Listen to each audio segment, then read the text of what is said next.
Fala galera do Os Podcast, tudo bem com vocês? Meu nome é Guilherme Lupiães e hoje eu tô de carreira solo, hein galera?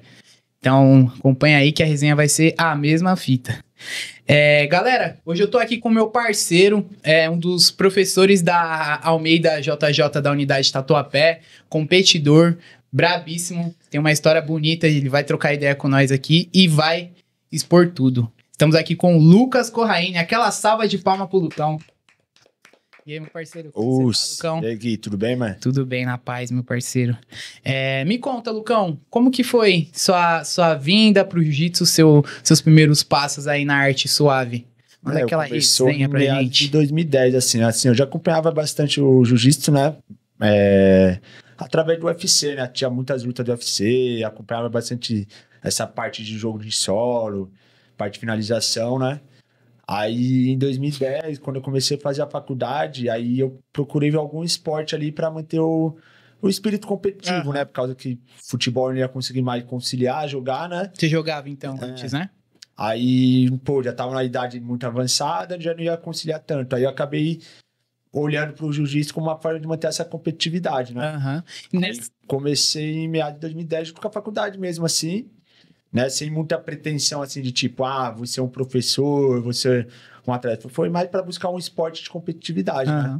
Antes do Gil, então, você fez futebol? Você fez futebol, chegou a se profissionalizar, fazer algo? Ou foi só por hobby também? Então, fazia por hobby, mas também, conforme foi passando o tempo, consegui participar de muitos campeonatos de futebol de salão. Consegui até me federalizar, consegui ser federado, né, em futebol de salão, né, pelo CTC ali da Vila Ema. Sim. Porém, no mês seguinte, eu acabei fraturando a minha perna, né, num acidente de rua ali brincando. Aí depois, quando eu voltei, já acabei sendo dispensado do time lá e aí acabei já dando encerramento nisso daí de tentar e foi continuando mais por hobby. Mas foi daí que criou essa veia de competição? Então, porque desde moleque, assim, eu participava de campeonato de futebol, né, desde os meus 6 anos. Então, já tem essa parada competitiva, assim, né? Aí, então, isso daí eu não queria perder. Aí eu me encontrei assim, achei que o jiu-jitsu ia me proporcionar isso daí. Top. E aí você começou em qual equipe? Por onde? Comecei na Ryan Gracie da Vila Mariana com o mestre Viscardi, né? Aí eu comecei lá pô, pra mim foi um início muito difícil, né? Porque agora, como eu tenho essa propriedade, tipo, eu dou aula, não tinha metodologia, né, mãe? Então você era jogado nas selvas ali, né, mãe? Porque era o cara magrinho de 60 quilos com o cara de 90, 100 quilos. O cara faixa branca com o cara faixa preta. Então, a parte de desenvolvimento acaba ficando muito ruim, né? E você não vê sua evolução. Com certeza. Aí foi uma das motivos que eu tive uma primeira parada que eu me frustrei. Falei, não vai dar pra mim evoluir, magrinho, treinando com uma parte já cara forte, mãe. Aí foi isso, a minha primeira experiência não foi tão boa assim, né? Tanto que eu acabei parando, né? Nesse primeiro time, você chegou a treinar muito tempo? Ficou uns 2, 3 meses? Então, eu cheguei a treinar por 6 meses. Aí, 6 meses, né? Eu fiquei treinando com o Viscardi, depois teve até outro professor lá, que era o Marcelo, o vulgo dele é cachorro, né? Eu conheço. Então, aí eu treinei com ele e tal, mas aí foi chegando nessa fase aí, falei, não tô gostando mais, aí eu parei por uns 3 meses.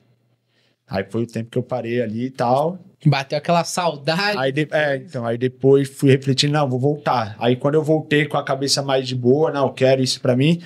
Porém, aí teve alguns problemas. Não é problema, né? Vida adulta, né? De trabalhar, estudar. Aí acabei tendo outra parada, porque minha base foi muito ruim, né? Porque eu treinava muito pouco, treinava às vezes só de sábado. Aí pegava outra galera que treinava semanalmente. Todo dia, né? Aí a sua evolução você acaba ficando muito retardada. Sim, assim, né? E eu senti muito isso aí.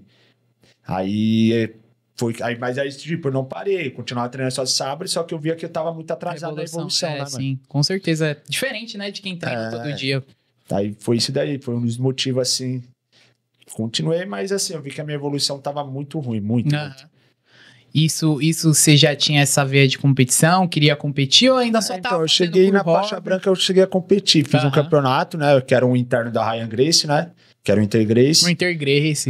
Miliano. Competi, já esse é miliano, hein? Vixe, aí eu participei e tal, até gostei, mas perdi muito rápido, né? Perdi num papo de 20 segundos. Não deu nem pra sentir muita adrenalina, né? Mas foi uma experiência legal, mano. Mas juntamente, pô, Aí ainda também não tinha muito entendimento sobre essa parte competitiva, né? Sim. Ah, precisava treinar mais ou não. Fui mais no embalo, né? Que às vezes você tá dentro do grupo ali, você fala, ah, vou, mas não tinha tanta pretensão nessa parte de campeonato, não. Sim. Foi só, igual você falou, foi por embalo. É. Depois dessa derrota, deu aquela vontade de competir, de treinar mais depois. Então, aí foi paralelo, assim, que, tipo, eu já comecei a trabalhar muito, né? Aham. Então, eu não consegui dar continuidade, tipo, de competir mais campeonato. Porque aí eu comecei a trabalhar de manhã e trabalhar à noite. Aí, então, juntou no período que eu tive que parar novamente, né? Aham. Aí eu não tinha horário pra treinar. Nessa época você já era formado, já tinha terminado Então, a faculdade? já tava me formando já. Aham. Nessa época aí foi mais ou menos, eu comecei em 2010, era mais meados de 2013, eu já estava formado. Então eu estava trabalhando em 2 academias. Uma academia trabalha das 6 às 2 e a outra trabalha das 5 às 10. Então nesse período ali eu não tinha vou treinar que horário. Aí eu não conseguia conciliar. Sim. Aí eu tive outra parada de uns 6 meses. Aham. E tudo nessa sua volta também, você voltou lá com o Mestre Viscardi também lá na Então eu Raia? voltei lá, né? Voltei a treinar lá. E em paralelo eu também fazia uns treinos na academia lá da Bodytech Eldorado, né? Com o professor mestre lá, o Márcio Cartenassi, né? Porque aí eu trabalhava pela Bodytech, aí tinha o treino do meio-dia lá, que é o horário de almoço, e eu tava normalmente disponível, comecei a treinar lá também. E aí vi que eu queria continuar no Viscard e tal, aí o único horário que eu consegui conciliar era treinar 10h30 da noite.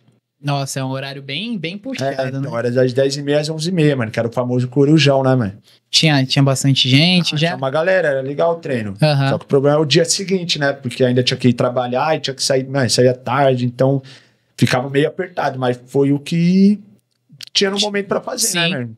Então eu conseguia treinar um pouquinho na Bodytech segunda, quarta e sexta, Uhum. meio-dia às 2, aí terça e quinta eu ia pro Viscard treinar no Corujão.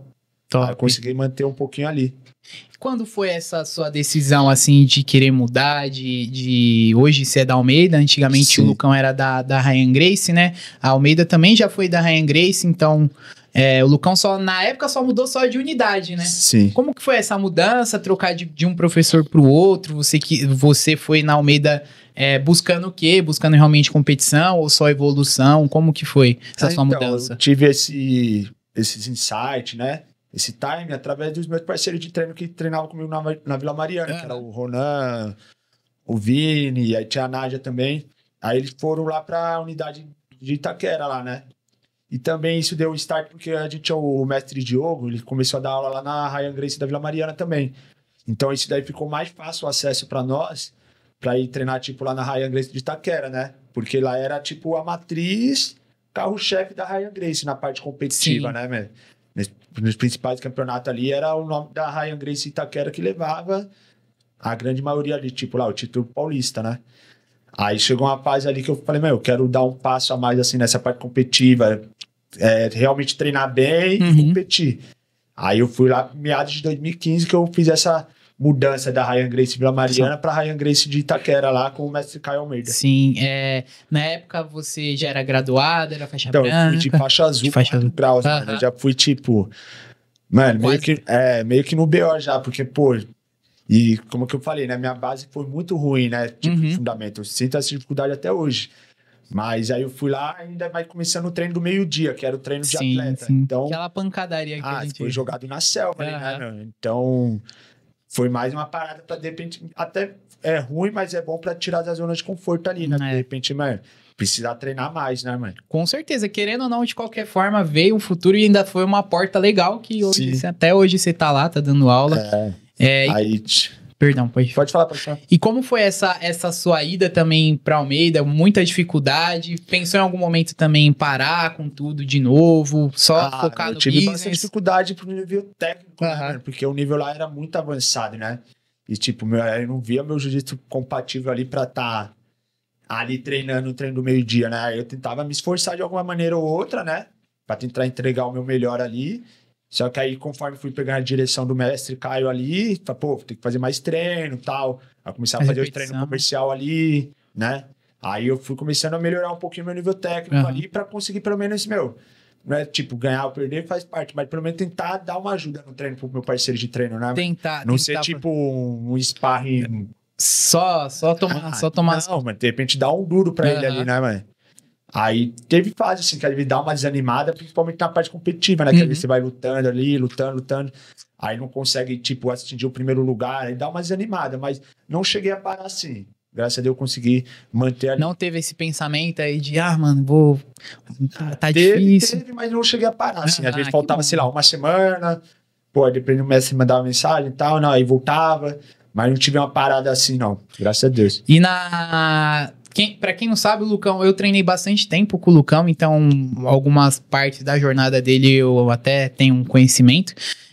Lucão, na faixa roxa você até competiu bastante. Você chegou a competir bastante na roxa, né? Azul e roxa eu competi bastante. Você competiu bastante, Azul né? e roxa.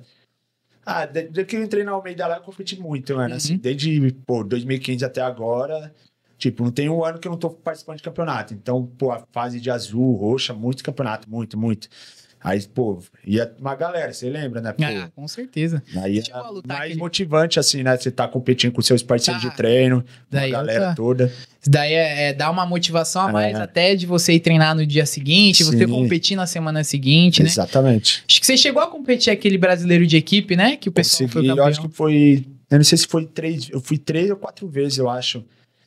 Que eu acho que fui 2 de roxa, uma de marrom, não sei se foi 3 de roxa. Aham. Mas cheguei a competir, sim. Mas Foi esse- um campeonato muito legal. né? Um Rio de campeonato Janeiro. muito legal de equipe, né? Sim. Hoje em dia a gente não vê um campeonato mais assim. É. Tem aquele BJJ Club que é de faixa preta, mas Sim. esse campeonato na época era bem atraente, né? Pô, era gostoso de lutar, ainda mais lá no Rio de Janeiro. Era É, bacana de lutar lá, hein, mano. bem legal. E você falou também que você, nessa época, você estava conciliando o trampo com faculdade e o jiu-jitsu também. Sim. Como foi essa sua conciliação? Então, já em meados de 2015, assim, eu já tava formado já, né? Aham. Então, eu treinava lá de manhã, fazia uns 2 a 3 treinos, né? Aí depois, na parte da tarde, eu já ia pra Zona Sul, pra onde eu dava aula no Clube Pinheiros, né? Com musculação. Aí, a parte da noite, assim, ficava lá da tarde à noite. Aí, eu tava mantendo essa rotina, né? Mesmo já lá em Itaquera. Já, de manhã eu passava o dia lá em Itaquera. Aí, à tarde, fazia uma musculação aqui na Zona Sul, lá no Clube Pinheiros. Uhum. E à noite, eu dava aula. Aí, minha rotina era praticamente isso aí. A rotina puxada. De segunda a sexta, aí finais de semana, às vezes, era estar disputando campeonato, Aham. viajando. Além de trabalho, né? Tava Tava- treinando, estudando Sim. também. Até nessa parte, em meio toda essa sua rotina monstra, né? Uma rotina bem pesada. Quando você decidiu de falar, caralho, eu vou investir no Gil mesmo, mano, vou competir. Eu vejo que aqui dá pra extrair algo, dá pra eu viver disso. Quando você se viu parte do meio? Então, foi mais na fase ali da roxa ali. Eu já comecei a me olhar com outros olhos, assim, porque eu comecei já a intensificar meus treinos. Aham. Aí eu já vi que ali, pô, mano, eu acho que é uma parada que eu quero pra mim. Tipo, não só a parte competitiva, mas tipo, de dar aula de jiu-jitsu, né? E tanto que meu paralelo é tanto que de manhã eu não trabalhava, né? Tipo, eu deixava de ganhar dinheiro pra estar treinando e só trabalhava à noite. Vivia com o mínimo ali, que era um dinheiro que eu precisava só pra estar bancando inscrição de Sobreviver. campeonato, sobreviver ali. Implementação e tudo mais, né?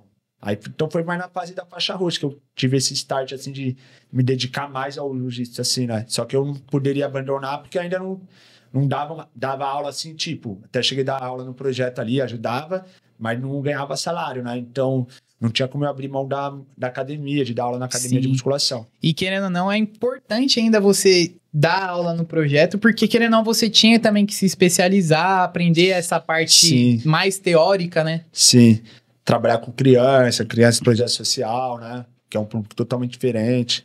É uma experiência boa.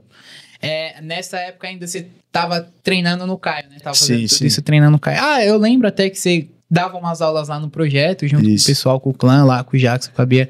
Legal, isso provavelmente te ajudou bastante na sua base como professor, né? Ajuda bastante, ainda mais nesse entendimento, né, de abordagem com as crianças, né, de como dar uma aula. Me ajudou bastante, mano.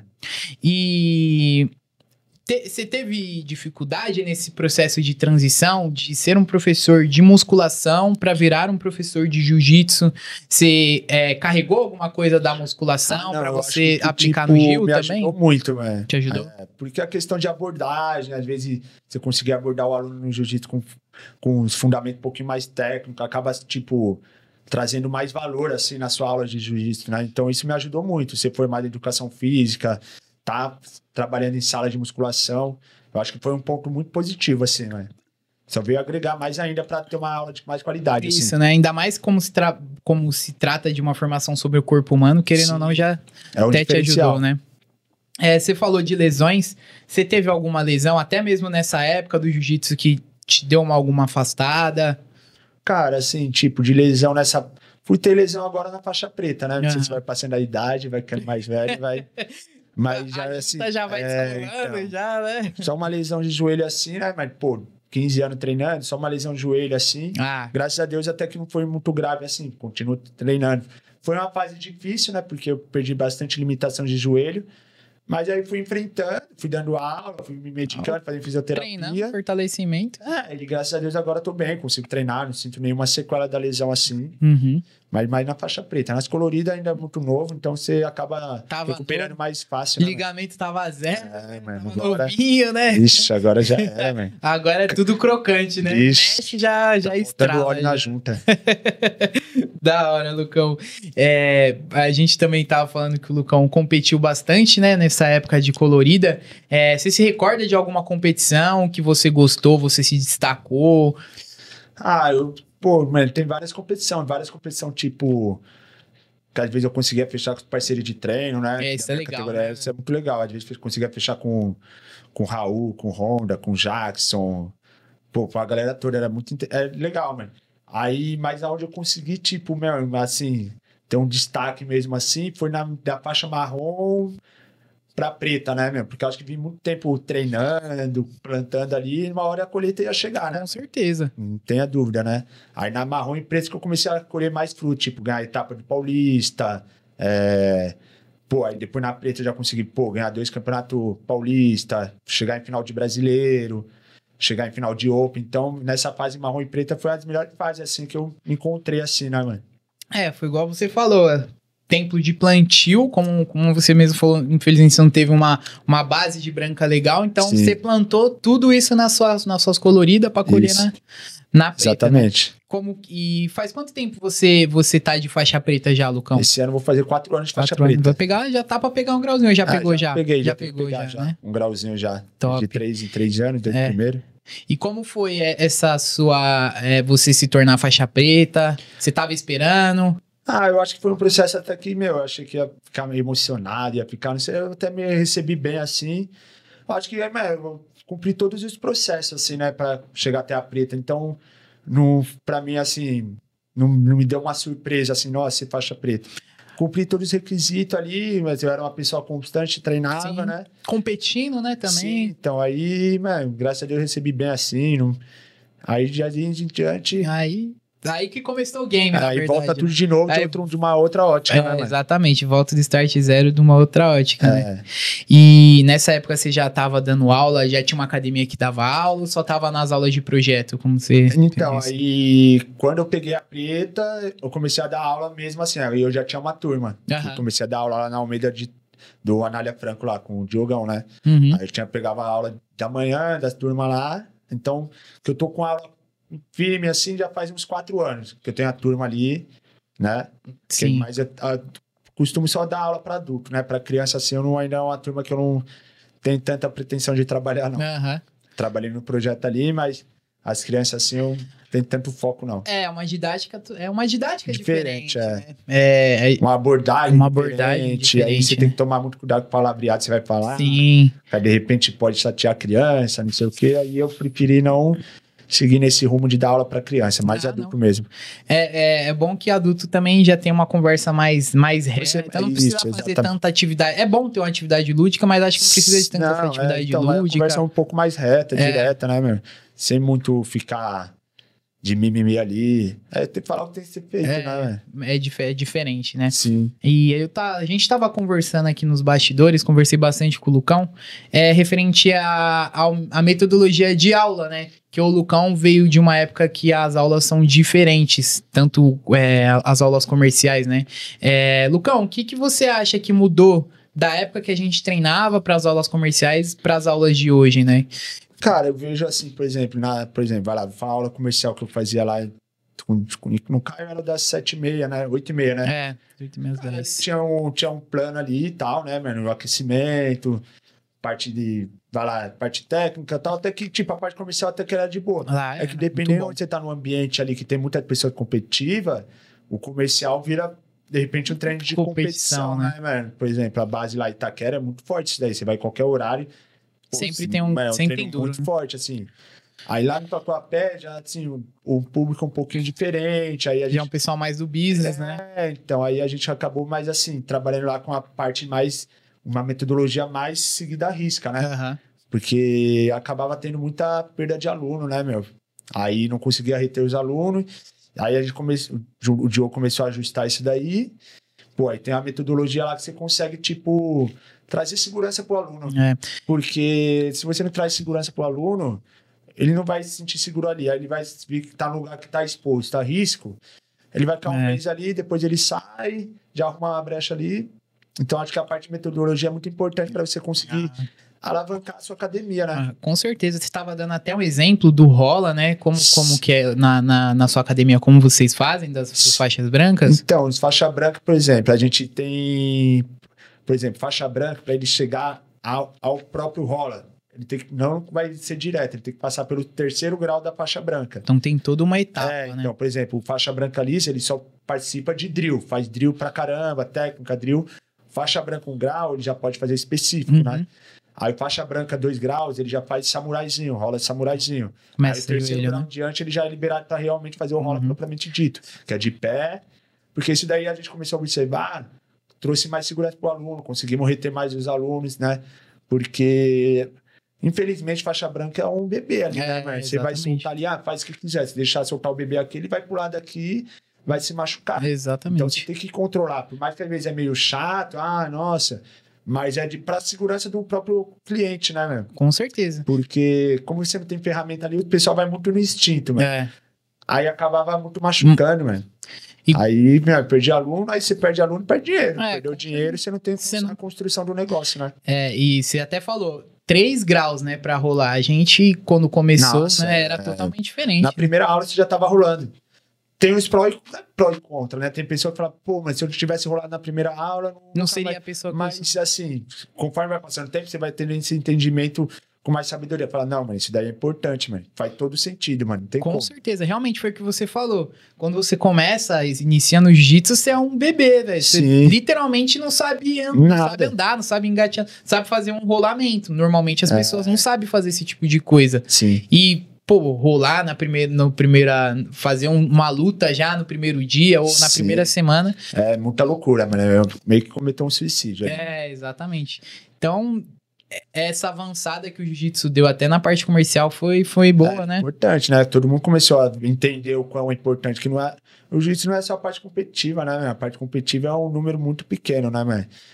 Então, é muito importante estar atento com essa parte do business, né, mano? Porque a parte competitiva são poucas pessoas que entram, quero ser um competidor, mano. Sei lá, cada 100 alunos, um que pensa nisso. Aí você vai trabalhar só para esse um aluno... Não faz sentido. Exatamente. Entendeu? Aí isso daí mudou bastante do tempo pra cá, né? Como você falou, alunos que são mais, vamos falar assim, mais porradeiro, mais competitivo, vocês designam pra ele pra uma outra situação, né? Pra um outro treino, né? Ó, Lucão, você quer sair na mão? Cola no treino das 10. Exatamente. Cola no treino da meio-dia, né? Porque pra pessoa entender, mano. Porque a pessoa vai esperando ali... Às vezes, mano, pô, o lifestyle do cara, mano. Os caras vai lá, mas você vai pensar, mano, porradaria, gritaria, o treino mal insano. Aí o cara só quer tirar o estresse do pós-trabalho ali, ou pra começar o dia bem, mano. Entendeu? Por mais que é uma luta ali, tem a competição, mas tem que saber dosar essa parada do ambiente, né? Às vezes a pessoa veio de um dia, um dia difícil, só quer ir lá extravasar. Então. É isso mesmo. Eu acho isso importante. Nesse meio tempo da sua carreira, da sua longa carreira até a preta, tivemos a pandemia, né? Tivemos a pandemia. Na pandemia você tava de que faixa, Lucão? Tava na marrom. Marrom? Eu ainda, na pandemia, tava de marrom. De marrom. Eu tava até ainda treinando no Caio, aí veio a pandemia, ficou meio ruim se locomover. De locomoção, né? Aí eu fiquei indo mais pra parte do Diogão mesmo, assim. foi que eu fiquei pra lá desde 2000, a pandemia foi 2020. Isso, foi em Então, aí em 2020 que eu comecei a ficar direto lá no jogão lá. E como foi, Lucão, essa parada da pandemia? Como que vocês fizeram para dar aula? Como que foi essas coisas na lá, pandemia? Assim, a gente não fez o que seria certo dentro da lei, né? Por exemplo, porque eu ainda tava trabalhando com musculação, então a academia de musculação lá, tipo, o cara tentou carregar, mas abriu meio que falência, dispensou todo mundo. Aí eu fiquei indo lá no jogão, tava recebendo o salário, a ajuda de custo do governo, né? Que o auxílio lá, né? Emergencial, né? Aí lá no jogão a gente fez o seguinte, ficou assim, veio em março, né, que fechou tudo. Chegou abril assim, a gente já começou a retomar os treinos. Meio clandestinamente assim, mas continuando treinando, porque no paralelo ele tinha a casa dos atletas lá, né? É verdade. Tinha vários pessoal do interior de São Paulo, de Manaus, não sei o que, eles estavam morando no fundo da casa. Pô, tava preocupante a situação. Só até deles, né? Que tá dependendo então, da academia, né? Aí abriu assim, o Diogo chamou nós, que éramos os atletas ali, a gente continuou treinando, e aí, tipo, a gente só passou um mês em casa, mas em casa fazendo treino físico que tinha, a própria Almeida estava direcionando. Legal. Entendeu? Mas assim, lá no Tatuapé, um mês, a gente já voltou pro tatame treinando. A parte de aula demorou um pouquinho mais, foi voltando, tipo, de horário em horário, o X de pessoa. Então vocês fizeram meio que tipo, tinha outro quadrado ali dividido, ó, cada pessoa, não era todo dia e tal. Aí, meado do meio do ano, que eu acho que foi começando a flexibilizar um pouquinho, já voltou um pouquinho a normal já, a rotina, e continuamos. Nesse meio tempo, como que eram as aulas pros clientes também? No esquema de online também? Ou então, a gente tinha duas opções. Tinha presencial ali, que aí dividia o tatame por número de pessoas, com exercício só de solo, assim, com alguns movimentos de jiu-jitsu, sem ter contato. E o online, ele seguia a aula que o professor estava passando ali, né? Por exemplo, faz lá, remador. Quando não estava fazendo presencial, o cara fazia online. Entendeu? Aí tava com paralelo esses dois aí. Top. Então teve toda uma adaptação, né? Sim. Pra se manter ativo também, já pra perder essa retenção. Perder a conexão com o cliente, né? Exatamente. Você tinha falado que em 2021 ou 2 você começou a ter sua própria aula, seu próprio horário para dar aula? 2000 e... foi na pandemia 2020, no finalzinho de 2020 ali, outubro. Você já tinha assumido porque eu peguei a preta em 2020, em setembro, em outubro eu já tava com uma turma lá. Na parte da manhã lá, eu já tava ajudando nas aulas já. Top. Com a turma mesmo, assim. Recebendo dinheiro, assim. Legal.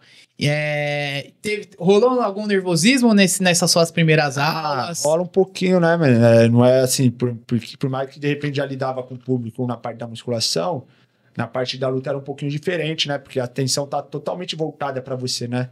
Você tá no centro ali, tá todo mundo te olhando, né? Às vezes rolava um nervosismo ou outro, mas com o passar do tempo ali, né? Você vai conseguindo pegando mais confiança, vai treinando, então vai passando um pouquinho mais de segurança, assim, para dar aula. Top. Queria saber um pouco também sobre sua parte de competição. Quais foram suas principais conquistas? Se até hoje você tem, mesmo que não seja uma conquista, uma luta que você se recorda, uma recordação legal de alguma batalha que você teve nas competições? Cara, mano, minhas recordações, assim, tem bastante recordação de colorida, assim, né? Pô, o Campeonato Brasileiro por equipe foi sempre bem marcante, assim. A gente acho que pegou dois acho que a gente pegou 2 vice-campeonatos, eu acho. Pô, foi legal a experiência de estar em grupo ali lutando, foi bem marcante também, né? Mas aí as conquistas, assim, que igual eu falei, que eu comecei a ter uma relevância pra mim, pô, bem maior, foi na faixa marrom ali, né? Que eu consegui fechar uma etapa do Paulista, né? Com meu parceiro de treino lá, o Alisson, né? Aí na faixa preta, pô, já comecei a deslanchar assim, começar a colher os frutos, né? Todos esses anos trabalhando, né? De todos esses anos de treino, consegui fechar, ganhar um São Paulo Open, né? Campeonato da CBJJ. Da CBJJ. Quem sabe a CBJJ. Já fechei assim ganhei o Campeonato Paulista, né? Na faixa preta.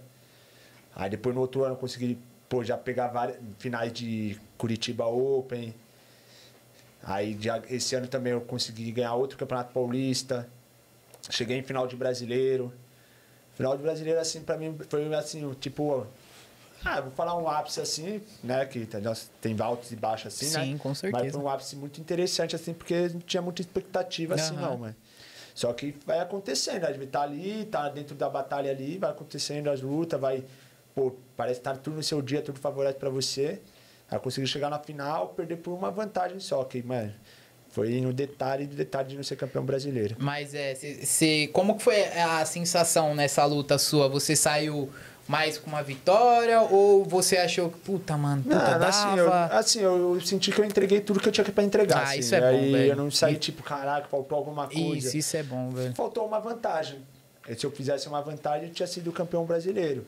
Mas aí não fiquei muito Foi dormir tranquilo no dia? Então, Que bom, velho. Isso na é final bom. de brasileiro. Cara, entreguei tudo que tinha pra entregar nas lutas. Eu acho que não tem muito o que ficar questionando muito, reclamando. Às vezes é ruim quando você perde, perde na primeira luta, não sei o quê, ou perde a final, de repente, caraca, você teve um apagão, você não lutou. Então não foi no meu caso, eu consegui entregar realmente 100% ali.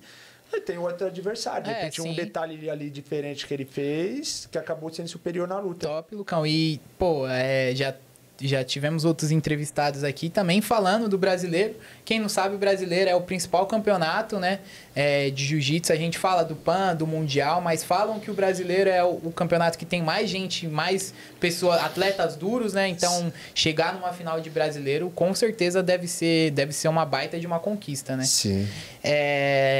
E nesse meio tempo que você já, meteu um pódio no brasileiro, mano, vou meter um europeu. Como que foi essa sua vontade de ir pro europeu e você já... Então, antes eu já tinha aquela vontade de ir para os Estados Unidos, né? Tipo, para lutar o Mundial. Só que não é uma parada que depende do visto americano, né? A gente tentava, nessa época, a gente tentava o visto, era negado e tal. Aí foi passando, aí foi chegando uma hora, foi desencanando. Aí do europeu, foi um movimento que teve lá no Tatuapé, né? O Diogo foi puxando o time lá, né? Aí a gente organizou, a gente já tinha um passaporte. Aí foi em 2024, a gente foi pro europeu. Aí foi uma galera, a gente fechou uma casa com mais de 15 pessoas. Caraca, aí sim. Então foi uma turma legal pra gente lutar o europeu, que foi em Paris. Foi uma puta experiência, mano. E como que foi visitar outro país? Era a sua primeira viagem no jiu-jitsu mesmo? Era a primeira viagem, assim, fora do país. Pelo jiu-jitsu foi em Paris, mano, pra lutar o europeu. Foi uma puta experiência, mano. Vários perrengues, né? Ah, com certeza tem mais. Perrengue de corte de peso, perrengue na casa, assim, muita gente junto. Mas no final desse tudo aí, o que valeu foi bem a experiência, mano. Foi uma experiência muito... agregou muito, assim, né, mano? Que é importante, né? De você visualizar que dá pra você chegar lá fora, né? Exatamente. Era isso até que eu ia perguntar. Não sei se teve aquela resenha você mesmo com o Lucão daí de dentro, falando, caralho, olha onde a gente tá, mano. Tamo em Paris, tamo na França, mesmo, mano. Com nós mesmos, entre nós ali, né? Pô, caraca, onde que a gente tá, mano? Tá. Parceiro de treino, todo mundo. Então isso daí fica muito mais legal, assim, né? De tipo, da jornada, você tá com os seus parceiros do lado, né, mano? Porque sozinho, beleza, mas os seus parceiros de treino junto nessa jornada acaba ficando mais grande isso daí, né? Fica meio, tipo... Caraca, mais prazeroso, né, mano? Querendo ou não, os parceiros de treino vira família, né? Isso. Então, você compartilhando tudo isso com a família já é outro, deve ser outro sabor, né? Sim, uma outra coisa, né? Topzera, Lucão. E como que foi lutar em si o europeu? Você falou que foi 2 vezes, teve alguma diferença? Primeiro, passei bastante dificuldade, porque eu lutei numa categoria bem abaixo, que foi a categoria pluma, né? Você teve dificuldade no corte de peso? Eu tive bastante, porque você pega o avião, aí você tem muita retenção, né? Aí lá também não achei a estrutura para fazer uma sauna legal. Aí acabei, tipo... A parte da dieta ficou bem puxada, assim. No dia do campeonato acordei com 1 quilo acima, já tava bem debilitado. Sério? Aí cheguei no ginásio para perder peso, tava difícil de perder peso. A maior guerra foi bater o peso, né, mano? A maior guerra foi bater o peso? Você se recorda quando você tinha perdido até? Então, eu comecei a fazer o corte com 72 quilos. Pra bater lá no campeonato uns 62. 62. 10 quilos, basicamente. Em quanto tempo? Eu comecei em meados de novembro pra dezembro. Passei tipo um mesinho, né? Quase 2 meses, vai. Europeu em janeiro, né? Novembro, dezembro, janeiro foi a viagem. Aí foi bem estressante, mano. Até mesmo na casa ali, porque tinha pessoal que não batia peso, então tava comendo tudo do bom do melhor ali. esse na mesma casa, ficava estressado. Aí foi difícil, devia até rolar uma brincadeira, tipo, você, puta, não, estressadão lá, e o pessoal, Lucão, ó, toma um cachorro quente, pizza. Coca, tudo, aí você, mano, comendo, mano, salada, nada. Salada foi difícil. Vivendo de fotossíntese, Nossa, mano, foi uma parada bem difícil esse corte de peso aí, mano. Mano, nessa parada desse corte de peso até, qual foi a sua importância, a importância da disciplina do jiu-jitsu, até mesmo pra você na sua vida, até mesmo nessa parada desse corte de peso, como que foi ter essa introdução da disciplina do jiu-jitsu na sua vida? Cara, é muito importante já essa parada da disciplina, porque ela te traz liberdade, né, mano? Porque você, tendo a disciplina diariamente assim, você consegue ter mais facilidade no seu dia a dia, pensa menos, porque você já tem uma rotina estabelecida. O jiu-jitsu que me trouxe isso daí, né? A importância do quê? De repente, mano, tem que treinar todo dia, tem que se alimentar bem, tem que ter a sua rotina. A jiu-jitsu, mano, me ajudou muito nessa parte, não só de tatame, fora dele também, questão de trabalho e tudo. Então isso acaba também, né? Que eu acho que a disciplina, ela te traz esses valores de tipo, de liberdade, assim, por exemplo, você não precisa acordar ali, você já vai saber o que você vai fazer, já tá tudo, mano, tudo pensado ali, você não precisa parar, caraca, o que eu tenho que fazer agora, tal, não sei o quê. Então, eu acho que essa disciplina te traz isso aí, a liberdade. Antes dessa... Não do jiu-jitsu em si, mas antes de você decidir que o jiu-jitsu era parte da sua vida, você já era um cara já mais regrado, era um cara mais disciplinado ou não? Cara, eu até era, já tinha esses resquícios de tipo de ser o cara mais regrado, centrado assim. Só que aí o jiu-jitsu acho que me puxou pra mais ainda, né? Porque... pro nível competitivo ali, precisava ter um nível de disciplina muito maior, um nível de entrega muito maior. Então, isso acabou sendo muito importante, né?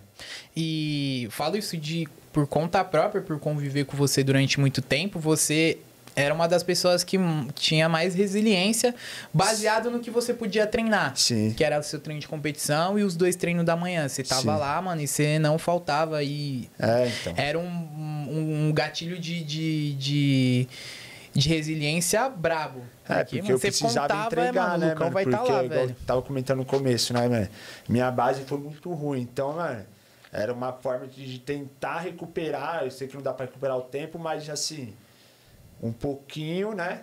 Que eu deixei, não que deixei pra trás ali que não deu pra fazer, que era parte de base, fundamento. Então, acabei sendo um faixa azul com muito fundamento, muito ruins, assim, sem domínio, né? Uhum. E fui buscar graduado. E graduado é mais difícil, né, mano? Pô, você tá ali na faixa roxa. Você já tá lutando com outro graduado, mano, já, então, né? aí você tomando calor ali, às vezes, de branca, azul. Então, mano, tem que ter bastante resiliência. Senão, você acaba se frustrando ali, acaba desistindo ali no meio do caminho ali. Com certeza. A resiliência dá... Ainda mais que, como você falou, não teve uma base tão legal e, tipo... ver, teoricamente, pessoas menos graduadas fazendo umas paradas que, teoricamente, era pra você já Exatamente. saber. Porra, deve... Isso. Essa resiliência foi master, porque... É difícil, mano. Você tá ali, mano, não é fácil. Porque, como eu falei, Lucão, você era um dos caras que mais treinava, mano, no nível que você se propôs pra treinar. Sim. Pô, mano, tá chovendo, o Lucão tava lá. Ah, vamos fazer escolinha na terça, mano. É certeza que o Lucão tá lá. Qualquer coisa, mano, os seus treinos você se comprometia. Sim. E era, mano, raro você faltar. Isso é interessante, essa resiliência, né? Foi muito importante. Pra mim foi que é esse tipo, um dos fatores que aí eu já sei o tipo, de repente, de atingir resultados, buscar rendimento assim, é entregar o trabalho, né? Mas fazer o que tem que ser feito, que lá na frente vai vir, mano, vai vir. Só que tem que permanecer firme, né, mano? Se não permanecer ali, ou de repente você para no meio da jornada, você nunca vai saber o que você vai colher lá na frente, né? Exatamente. E o meu apareceu, mano. Apareceu na faixa preta. Pô, na azul, aí ele ganhava no campeonatinho, mas nada de expressão. Na roxa também nada de expressão. Na marrom já aí veio. Na preta que eu comecei a ter um destaque um pouquinho maior assim, mano. Isso é importante. Tudo importante. Fruto dos seus treinos de anos, né? Exatamente, mano. Foi quanto aí? 3, 4 anos? Até ter... Então, que eu treinei bastante ali. Foi uns 5 anos, né? 2015, assim. 2015. Até 2020, né, mano? 5 aninhos aí. Quando eu peguei a preta, foi isso, mano. E você teve um desenvolvimento pessoal com jiu-jitsu? Com certeza, né? Sim, não. O jiu-jitsu se desenvolve muito como pessoa ali, né? A questão é parar de saber ganhar, saber perder, saber que vai ter pessoa melhor que você ali e você não ter, tipo... sentimento de inveja ali, é tentar, tipo, ver o que ela faz de melhor ali, tentar lapidar com ela ali, tentar absorver com ela. Pô, o jiu-jitsu, mano, a questão de, tipo, da rotina, né, que eu tenho falando muito, é muito importante, né? Do caráter, né? Dos valores, princípios, né? Então, você agrega muito pra coisas do seu cotidiano, do dia a dia, né, velho? Trabalho de pressão, de estresse, né? No jiu-jitsu você usa muito esse tempo todo, tá sob pressão ali. E você tem que ter uma resiliência, paciência ali, que, mano, vai ter alguma alternativa ali naquele momento. E aí a gente pode transferir pro dia a dia, assim, tipo, na nossa rotina de trabalho, qualquer que seja ela, né? Como você tenta transparecer isso nas suas aulas? Como você falou, é importante também, né? Sim. Mostrar para seus alunos que não vivem de jiu-jitsu, trazer todo esse ambiente do jiu-jitsu para a vida da pessoa, né? Sim, isso daí eu exploro muito para eles, assim, a questão, tipo, cara, a partir do momento ali, tá numa luta ali, tá no treino, na luta ali, mano, é você que tá responsável ali, mano, não tem alguém te ajudando não, e que vai trazer pra sua vida, mano, a vida ali, a tomada de decisão, pô, rápida, é sua, mano, não tem alguém pra, às vezes, tomar decisão pra você, então você tem que ter essa capacidade de bater no peito e resolver esse problema. É a mesma coisa que tá na luta. Tô lutando aí você, eu tenho que resolver esse problema. Agora, o que vai me trazer, você vai resolver ou não, aí é outra consequência, Sim. né? Mas você tem que ir pra lá e resolver. O ato já é o ato de resolver, tomar atitude, né, de tomar atitude. Tem que tomar atitude. Você não pode ficar passivo ali, achando que alguém... Mano, ainda mais adulto, mano. Adulto tem que tomar decisão, mano. Tem que ter atitude, né, mano? Exatamente. Se a criança, dependendo até certo momento, pô, tem uns pais ali que vai tomar atitude pela criança, mas na parte de, vai lá, vamos lutar. Ali é a criança com a criança ali, entendeu?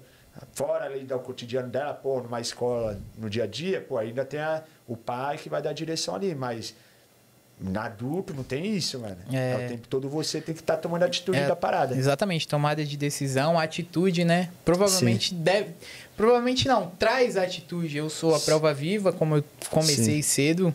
Provavelmente seria um outro Guilherme se eu não treinasse jiu-jitsu. Tudo isso engloba a minha pessoa também. Sim. Creio que engloba a sua também. Lucão, e você vê o jiu-jitsu como uma ferramenta de inclusão? Pô, pra caramba, mano. Em todo sentido, né? Inclusão social, inclusão de tudo, né?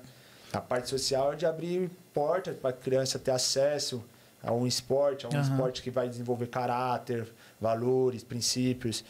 Pode desenvolver até um mercado de trabalho para criança, ou de repente ser um atleta, mas assim, fora ser atleta, assim, que eu acho que é uma coisa muito rasa, assim, mas de repente é importante, é esses valores, né, velho?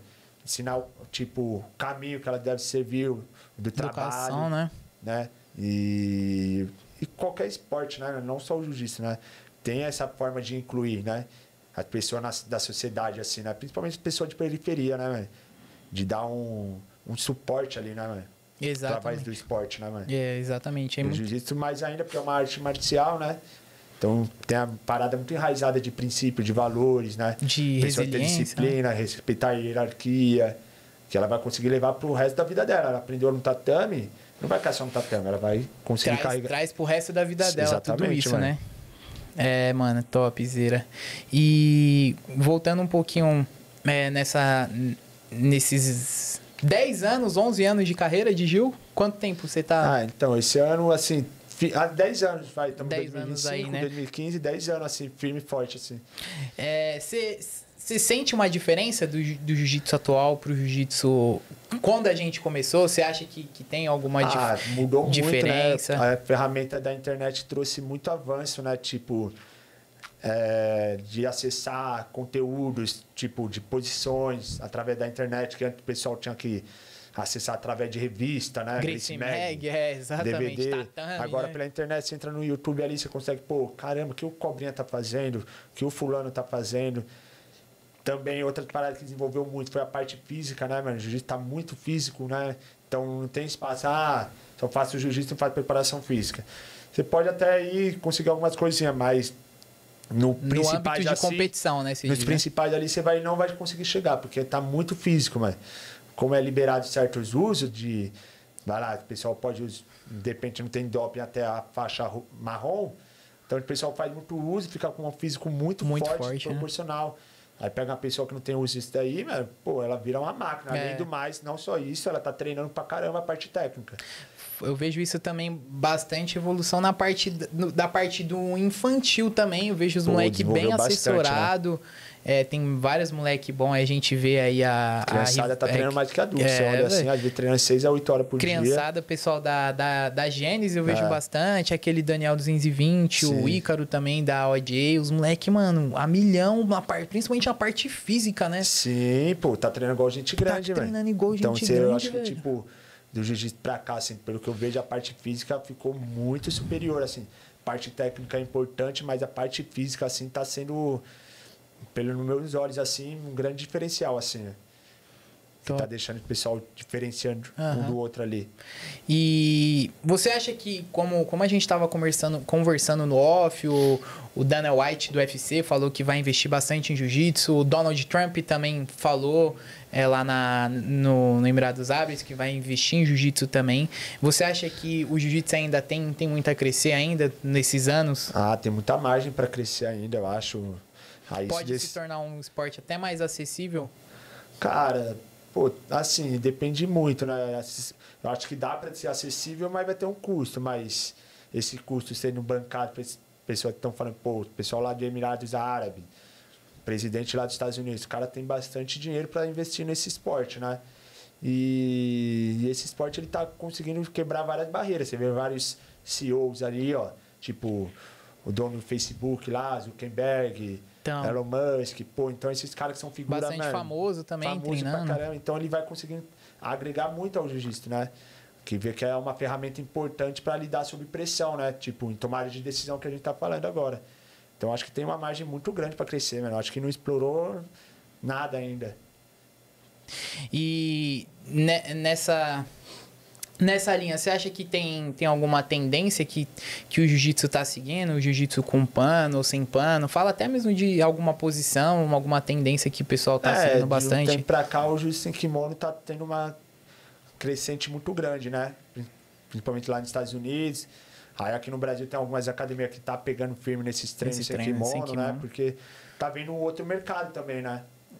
Esse mercado de sem kimono tá... Então, de repente o pessoal acha que é mais atrativo, que de repente fica um jogo mais solto ali, busca por finalização. Fora que eu vejo também que o jiu-jitsu sem kimono tá atraindo mais as pessoas pelo hábito financeiro mesmo, que eu vejo que a maioria dos campeonatos sem kimono tá sendo pago, né? Premiação paga, então acho tem muitas lutas casadas sem kimono, né? Nos Estados Unidos lá, tem vários eventos sem kimono. De luta casada. Então o pessoal tá... Principalmente nos Estados Unidos. Aqui no Brasil ainda, pô, tem poucos eventos assim, né? Que atraem luta sem kimono, assim, que fazem eventos sem kimonos, né? Mas eu acredito que vai desenvolvendo pouco a pouco, né, velho? Top. Falando no Lucão competidor, Lucão, você tem aquela superstição pra competir? Mano, eu tenho que chegar lá na área de concentração, meter aquele racionais, eu tenho que, mano, dar 3 pulinhos, um mortal pra trás. Tem alguma superstição? Eu tenho a minha mano? rotina, assim, de competição que eu já deixei, tipo, meio encaminhado. Eu gosto de chegar pelo menos umas 2 horas antes no ginásio, sentir o clima do ginásio, começo a escutar umas músicas ali que eu gosto ali. Aí faltando 1h30 ali, eu já começo, precisar fazer umas bandagens, eu faço as bandagens. Aí já começo a soltar meu corpo, dar uma aquecida. Aí já fico mesmo, faltando 1 hora, dependendo, eu já fico meio que pronto, escutando minha música, não faço mais nada, só esperando o momento pra chamada. lutar ali, fazer bastante visualização de luta, assim, né? De tomada de atitude, ter que fazer primeiro e tal.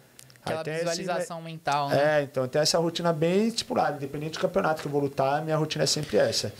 E chegar, essa é a minha... sei lá se seria a superstição assim. Não, mas é uma rotina, é um ritualzinho, né? Isso, eu não mudo nela nada, assim, tipo... Independente de vitória ou derrota, é a mesma rotina que eu sigo, é sempre essa. É engraçado você falar isso, porque a gente perguntou isso também para outros participantes aqui, né? E é legal que cada um tem o seu ritual. Sim.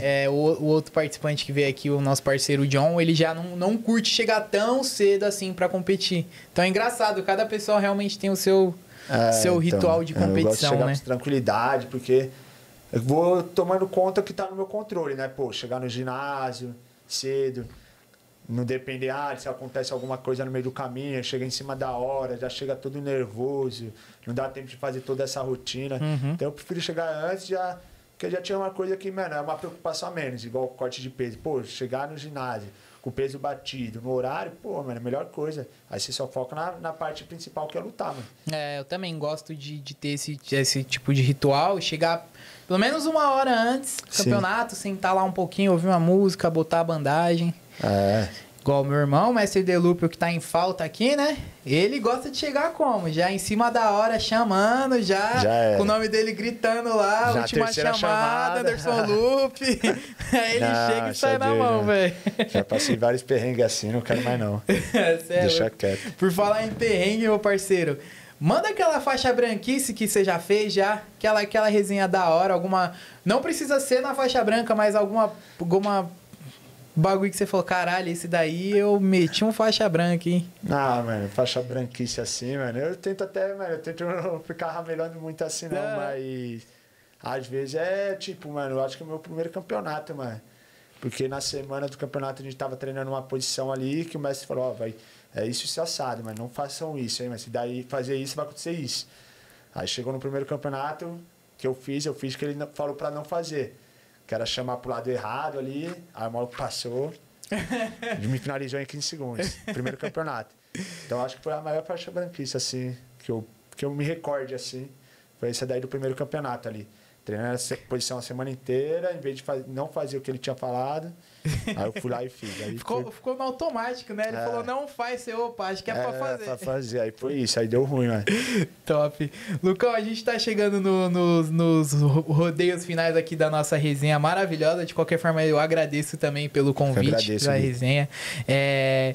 Você quiser também, deixar agradecimento pros seus patrocinadores, pessoal da sua academia, fica à vontade aí, pode mandar a marcha, falar com o pessoal. Ô Gui, trabalha um pouco, explora o personal dele, mano. Explora a parte que ele dá personal de Gil, como é o personal de Gil. É importante pra ele se vender também, mano. Tá. Quer ficar a parte do personal treino de força. Mano, como que você pega atleta, mesmo se você não tenha, como que é a sua linha de trabalho para você pegar um atleta? Explora que é o que ele vai precisar para também fazer os cortes dele e ele se vender. Então explora isso, mano, a parte de treino dele, a parte da profissão. Pô, você é personal, o que você faz quando você pega um atleta de Gil, qual a sua preparação? Explora isso um pouquinho para ter bastante corte dele, para vender ele, mano. Aí ele trabalha, qual método que você aplica. Tem a promessa. Tipo, como que é as aulas de personal de Gil? Você trabalha com aula de personal de Gil, aí já faz o jabá dele. Lucão, qual região hoje você está trabalhando com personal de Gil? Eu tô no Anália Franca, eu tô no Brooklyn. Porque aí, na hora que mandar o corte, ele manda o corte com localização nessa região e tem, mano, um monte de gente. Beleza? Beleza. Fechou.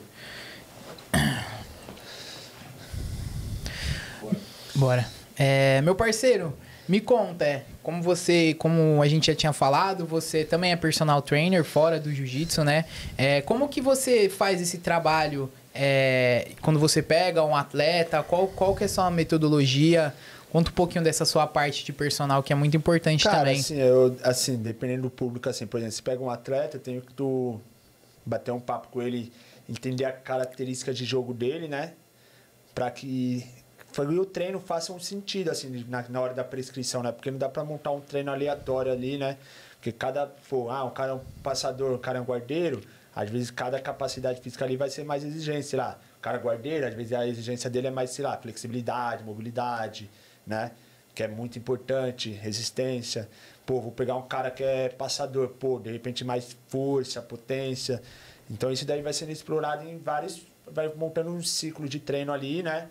E principalmente no jiu-jitsu, assim, tenta explorar mais a parte de força, né? Porque a parte de hipertrofia, assim, de repente pode ser muito lesivo para ele, né? Ficar fazendo muito movimento sobre estresse ali, aí vai praticar o Gil, de repente pode desgastar muito para ele, né? Então é um treino totalmente diferente daquele treino de hipertrofia, mano, não né? É o cara, mano, porque às vezes o cara erra muito de querer fazer treino de fisiculturista assim, né? Mas aí, a longo prazo, isso daí venha mais lesionado que realmente agregar para ele no jogo do Gil. De repente, o cara faz uma força ali, mano, 30 segundos, e depois, mano, não consegue recuperar tempo.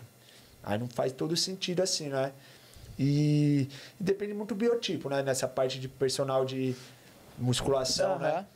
Aí na parte de personal de jiu-jitsu assim, vou estudar de acordo com qual que é o objetivo da pessoa. Porque às vezes, atualmente, eu atendo mais pessoas, de repente, que tá buscando a evolução técnica, né? Tipo, uma forma de agilizar o processo, né? Não pego tanto atleta na parte do Gil, né? Mas mais pessoas comuns que quer, tipo, agilizar o processo de aprendizado, né? Então, tenta passar o fundamento básico, né? Fazer ele pegar bem os fundamentos, porque... Igual eu falei, passei por essa experiência de não ter muito fundamento bem feito. Eu sei que lá na frente vai custar bastante. Então, tentei explorar bastante. Curso faixa branca, que eu pego assim. Importante, base, a experiência, importante, né? Só a experiência já. Então, porque é muito importante, mano. Entendeu? Tá explorando isso daí com eles, né? Aí, de repente, eu quero parte competitiva, beleza. Tento enxergar o que o aluno faz nos treinos. Vejo que ele tem uma predisposição ali de ser um bom passador. Vamos explorar o jogo de passagem dele ali, o jogo de derrubar. Então, estudar cada um com o seu perfil, né? Não dá para generalizar, né? Sim, literalmente cada atleta é um treino personalizado, né? Sim, totalmente não dá diferente um do outro, todos, né? Cada um tem uma exigência, de repente pode ser nível de lesão, às vezes o cara tem uma lesão ali, não dá para fazer um exercício X. Sim. De repente, então várias valências ali que a gente tem que estar prestando atenção ali, né? E qual região que você faz esse personal? Então, normalmente, atualmente, assim, eu tô ficando mais na região do Anália Franco, Tatuapé, né? E também, às vezes, eu atendo na Zona Sul, lá no Brooklyn, lá. Essas são as duas regiões, assim. Sim. E também, assim, ao local onde eu moro, ali na Vila Prudente, ali. Então, tô atuando mais na Anália Franco, Tatuapé ali, no Brooklyn e Vila Prudente, ali. Tanto personal de musculação quanto de jiu-jitsu, né? Os dois. No Anália Franco, eu tô atendendo lá na academia na Almeida Tatuapé, né? Então, eu dou mais aulas de Gil lá, né? Aí lá no Brooklyn, mais personal trainer.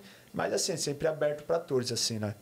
Certo. Galera, quem tá precisando de um personal para melhorar seu físico, melhorar sua saúde, tem o Lucão aqui. As redes sociais dele vão estar aqui abaixo. Se você também tá precisando daquele personal de Gil para melhorar a sua guarda, para melhorar a sua passagem, para melhorar todos os âmbitos, o Lucão também tá aqui. Vamos deixar todas as redes do meu parceiro aqui na descrição, hein?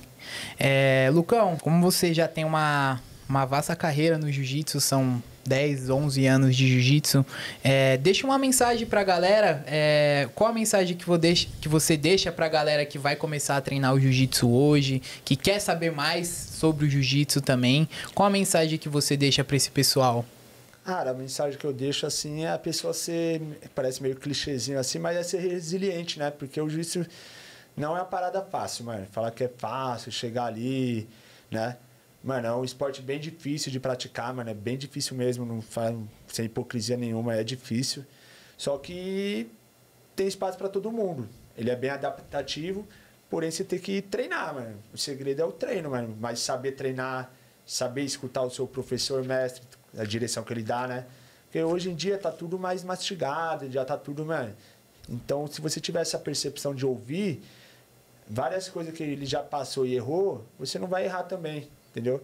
Então, de repente, ter essa resiliência, saber escutar e dar tempo ao tempo, curtir o processo, né? Porque, de repente, fica muito ansioso de pisar lá no do faixa, fim do túnel, né? Mas não curte o processo das faixas, tá muito desesperado pela faixa.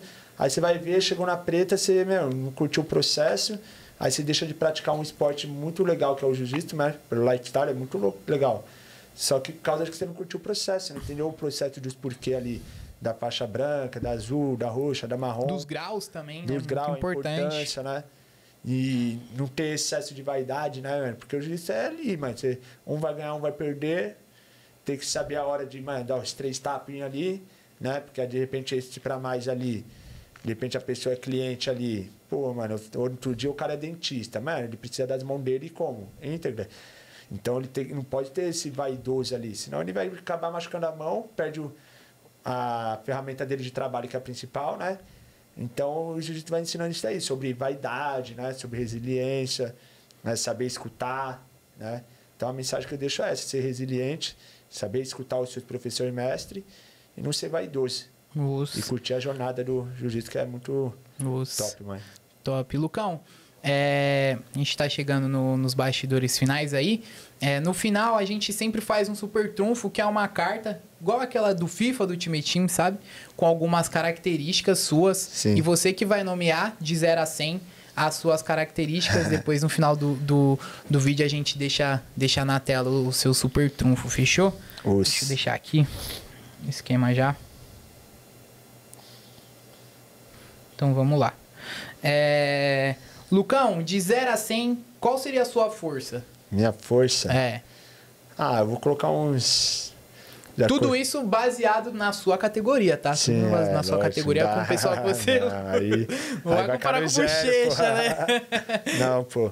Não, na minha categoria, acredito no... vou colocar uns... Pô, ainda preciso ver. Eu vou colocar uns 85, mano. Ainda quero ficar mais forte, né? Não tenho muita força ainda, não. E aquele quedão, como que tá? Quedão, assim... Quedão forte ali seria uma double leg só. De resto, assim... Dá pra colocar uns 80 ali. Na guarda? A guarda posso colocar uns 90 ali. Passando ali, vamos por uns... melhorar uns 80 ali. Uma passagem de guarda, 80? Ainda tem que melhorar muito. Na passagem de guarda? Finalização pode colocar uns 90 ali. Tá pegando bem as posições que você tá treinando, tentando né? sempre tentar pegar. O objetivo é esse, né? Às vezes não dá, mas a parte de finalização tá bem treinada, assim. Top. E o gás? O gás? O gás tá bem. Pode ser 95. Eu acho que é o que eu tenho mais... Tenho bem assim, tenho cuidado, então o gás tá bem. Deixar aqui o super trunfo do Lucão, com a foto top do Lucão aí. E vamos para aquela trocação que é, como eu falo, trocação. Aquela pergunta bate pronto, vou te fazer algumas perguntas. Você responde basicamente com poucas palavras ou com uma palavra. Certo. Então vamos lá. Lucão, Gui ou no Gui? Gui. Fazer guarda ou passagem de guarda? Fazer guarda. Fala uma finalização boa do Lucão. Eu gosto de usar a botinha. O que significa o jiu-jitsu em poucas palavras para você? Significa, para mim, disciplina. Disciplina? O que você leva de toda a sua caminhada? Qual a mensagem que você tem para dar pro próprio Lucão? Persistir, mano. Persistir. Às vezes precisar voltar. Não mudar a direção, assim. Dar uma recapitulada na direção ali. Persistir que... É uma frase que eu já escutei. Esse daí, um dia será seu dia, assim. De repente tá no campeonato ali, né? Então tem que estar persistindo ali. Que aí vai chegar uma hora ali que as coisas vão acontecer pra você, né? Só que tem que estar lá, né? Tem que fazer acontecer, né? Tem que estar lá. Tá escrito. Não adianta. Se o sofá ali, você não vai... Nunca sabe o que será seu dia, né? E pra finalizar, Lucão, um conselho de alguém, até fora do Gil, que você nunca vai esquecer. Um conselho? Não, o conselho é de tipo de... Que às vezes o Caio falava muito que é o 100% ou nada, né, mano? De você fazer... Ou você faz o 100% ou você não faz, mano. Entendeu? O 100% vai te trazer... melhores retornos possíveis, mesmo que não seja de acordo com o que você pensa ali, mas no futuro ali pode ter certeza de você ter entregado 100%, uma hora ele vai trazer bons retornos. Então a mensagem que você deixa 100% ou nada, né? Isso. Top, Lucão. Uma salva de palmas pro Lucão aí. Lucão, agradeço você pela resenha. Valeu, Gui. Agradeço pelo convite. Deixar o espaço para você, agradecer seu pessoal, seus patrocinadores. Pode mandar a marcha aí. Aqui a minha equipe, né? Almeida JJ, especialmente a unidade na Anália Franca, onde eu trabalho, dou aula lá, né? Trabalho segunda e quarta lá na parte da noite. Aí os outros horários eu tô mais como personal, né? Agradecer o apoio da Suerte, né? Que me fornece os kimonos, as roupas, né? E é isso daí, galera. Muito obrigado aí. Muito obrigado, Gui. Lucão. Só para finalizar também, Lucão, quais os seus espaços de personagens? Pode deixar a sua agenda, os seus horários que você tem disponibilidade também. Cara, eu tô com mais horário na parte da manhã, né? De terça a sexta, né? Aí segunda e quarta na parte da noite eu tô lá na turma do Tatuapé, né? E aos sábados, alguns dias assim, né? Mas é só tá conversando ali, aí eu vou disponibilizando melhores horários, de acordo com a flexibilidade de cada um aí.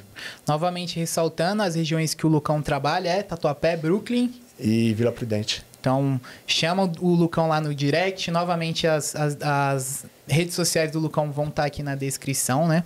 Novamente, agradeço o Lucão pela sua visita. Agradeço, Gui. Mas, pessoal, fica aí que o Lucão vai mostrar a boa dele, hein? O Lucão vai passar uma posição top. Fica aí no vídeo, hein? Agradeço, Lucão. Tamo junto. Os, galera. Os. Os.